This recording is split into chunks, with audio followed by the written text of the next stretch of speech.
2 women, no connection to each other, both killed the same morning by the same man.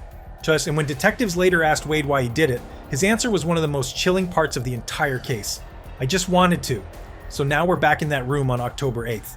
When detectives finally sit across from Wade Wilson, he doesn't walk in looking broken or defeated.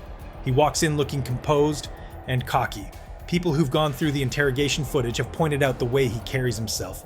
There's this casual confidence, like he honestly believes he can talk circles around seasoned homicide detectives.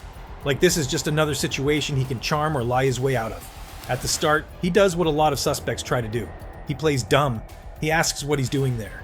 He's vague about where he was and what he was doing. He tries to guide the conversation instead of letting them lead it. At one point, he even flirts with one of the detectives. That's not the kind of detail you expect in a double murder interrogation, but it's there. This is a man who strangled 2 women in the same day, and now he's sitting across from detectives, making small talk and cracking jokes. But experienced homicide detectives are not there to be charmed. By the time he walked into that room, they already had the recorded phone calls. They had his own words, in his own voice, describing what he'd done.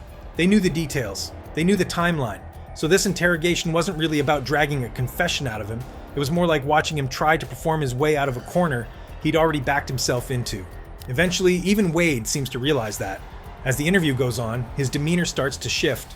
He becomes less playful, harder to read. Sometimes he answers questions. Sometimes he goes quiet.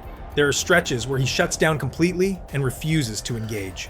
Detectives later pointed out that you can see it in those moments.